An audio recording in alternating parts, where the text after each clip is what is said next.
एक बार प्राचीन अरवंत राज्य में एक राजा रहता था। नाम था राजा दिव्यकेतु।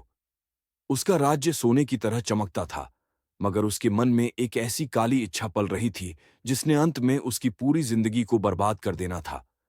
दिव्यकेतु ने जीवन भर दौलत और सत्ता की भूख पाली थी। राजमहल के विशाल गलियारे, चांदी के झूमर और खजाने में भरे रत्न सब उसके सामने थे, पर उसकी लालच कभी खत्म नहीं होती थी। कहते हैं लालच इंसान को अंधा बना देता है, और यही अंधापन एक दिन उसे ऐसी गलती करवाएगा जिसका परिणाम पूरी धरती को हिला देगा। राजा की एक बहन थी, राजकुमारी मृणालिनी, जो बेहद सुंदर, बुद्धिमान और दयालु थी। उसकी सुंदरता की चर्चा सिर्फ पड़ोसी राज्यों में नहीं, बल्कि जंगलों के देवताओं तक में थी। पर राजमहल की ऊंची दीवारों के भीतर राजनीति की हलचल और लालच की आग सदा जलती रहती है। एक दिन खजाने के रखवालों ने राजा को बताया कि उत्तर दिशा के पहाड़ों में एक ऐसी दिव्य खान मिली है जिसके रत्न किसी भी राज्य को अमर बना सकते हैं। लेकिन एक समस्या थी। वह खान तभी खुल सकती थी जब एक ही खून का व्यक्ति राजा की सत्ता से जुड़ जाए। यह एक प्राचीन श्राप था जिसे समझने की हिम्मत बहुत कम लोगों में थी। दौलत के अंधेपन ने राजा को तोड़ दिया। उसने सोचा कि यदि वह अपनी ही बहन से विवाह कर ले तो यह शर्त पूरी हो जाएगी और वह दुनिया का सबसे बड़ा सम्राट बन जाएगा। राजमहल में हर तरफ महकते फूलों के बीच, मोमबत्तियों की रोशनी में चमकती दीवारों के सामने राजा ने एक पापपूर्ण निर्णय लिया। उसका विवाह उसकी ही बहन मृणालिनी से हो गया। अगर आप अभी तक कहानी में डूबे हुए हैं तो वीडियो को लाइक और चैनल को सब्सक्राइब करना ना भूलें, क्योंकि आगे जो होने वाला है वह आपकी कल्पना से भी परे है। विवाह के बाद ही महल में एक अजीब सी खामोशी फैल गई। राजमहल के पुराने दरवाजे अपने आप बंद होने लगे। दीवारों में जैसे किसी की कराहट सुनाई देती थी। रानी मृणालिनी, जो मन से अत्यंत पवित्र थी, इस विवाह को किसी श्राप की तरह महसूस कर रही थी। उसकी आंखों में डर था और हर रात उसे एक ही सपना आता, एक घना जंगल, तेज बहती नदी और उसमें से उठती एक काली परछाई। कुछ दिनों बाद राजा दिव्यकेतु उस दिव्य खान की तलाश में जंगलों की ओर निकल पड़ा। अरवंत का जंगल इतना विशाल था कि उसमें सूरज की किरणें भी मुश्किल से उतर पाती थीं। पेड़ों के बीच से उठती धुंध, दूर बहती नदी की आवाज और पक्षियों का विलाप सब मिलकर ऐसा लगता था जैसे प्रकृति खुद राजा को रोकना चाहती हो। लेकिन लालच से भरे राजा ने इन संकेतों पर ध्यान नहीं दिया।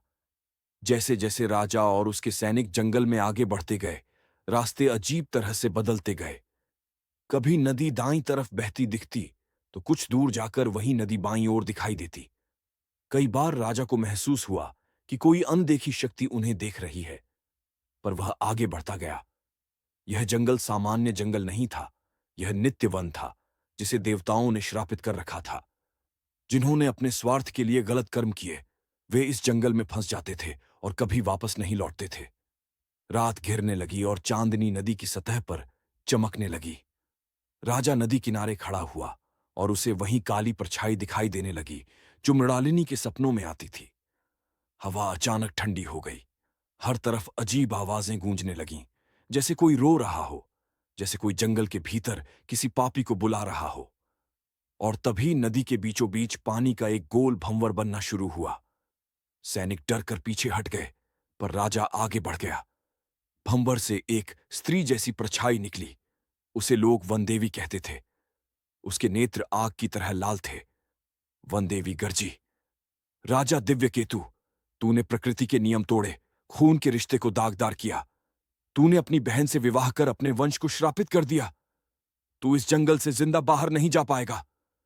राजा ने तलवार खींच ली और चिल्लाया, मैं अरवंत का राजा हूं, मुझे कोई नहीं रोक सकता। वनदेवी मुस्कुराई। जंगल में अंधेरा बढ़ गया। हर पेड़ से काली लताएं निकलने लगीं। नदी का पानी उग्र होकर किनारों तक चढ़ आया। सैनिक अपनी जान बचाने को भागे, लेकिन जंगल उन्हें निगलता गया। कोई चीखा, कोई पानी में समा गया, कोई पेड़ों की गिरफ्त में गायब हो गया। राजा दिव्यकेतु अकेला रह गया। चारों तरफ सिर्फ धुंध, अंधेरा और नदी की गूंज। वनदेवी बोली, तेरे लालच ने तुझे अंधा कर दिया। अब तू इस जंगल का कैदी रहेगा जब तक तेरा पाप खत्म नहीं हो जाता। वह इतना डरा कि पहली बार उसकी आवाज कांप गई। मुझे क्षमा करो, मैं खजाने के लिए पागल हो गया था। लेकिन पश्चाताप का समय बीत चुका था। नदी का पानी उठकर राजा को अपनी बाहों में खींचने लगा। उसके पैरों के नीचे जमीन दलदल बन गई। वह चीखता रहा पर कोई सुनने वाला नहीं था। जंगल ने उसे निगल लिया और वह रात में गुम हो गया। उधर राजमहल में मृणालिनी धीरे धीरे कमजोर होने लगी थी, जैसे उसके भाई के कि पाप का बोझ उसके शरीर पर उतर आया हो। एक रात उसने सपना देखा कि राजा नदी में डूब चुका है। वह घबराकर उठी और जंगल की ओर चल दी। उसके कदमों के साथ महल की मशालें खुद ब खुद बुझने लगीं। पूरा राज्य उसके पीछे पीछे रोता हुआ सा लग रहा था। जंगल में प्रवेश करते ही पेड़ उससे अलग होने लगे, जैसे उसे कोई रास्ता दिखा रहे हों। वह नदी तक पहुंची, जहां चांदनी की सफेद रोशनी गिर रही थी। उसने पानी को छुआ तो अचानक जल शांत हो गया। भंवर रुक गया और नदी उज्ज्वल प्रकाश से चमक उठी। वन देवी फिर प्रकट हुई, पर इस बार उसका रूप शांत था। मृणालिनी, तेरा हृदय पवित्र है। तेरे कारण यह राज्य अभी भी सुरक्षित है।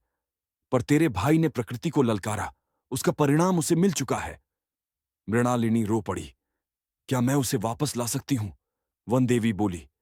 नहीं, लेकिन तू इस राज्य को बचा सकती है, अपने जीवन को लौटा सकती है, राज्य को लालच से दूर ले जा सकती है। अरवंत की असली शक्ति उसके जंगलों, नदियों और लोगों में है, खजाने में नहीं। मृणालिनी ने नदी का जल अपने माथे से लगाया और उस पल से अरवंत में शांति लौटने लगी। जंगल चमकने लगा, नदियों का पानी निर्मल हो गया और हवा में फिर से फूलों की खुशबू आने लगी। वह राज्य वापस लौटी और रानी के रूप में नहीं, बल्कि संरक्षक के रूप में राजगद्दी संभाली। उसने लालच को दूर कर दिया और प्रकृति के नियमों को राज्य का आधार बना दिया।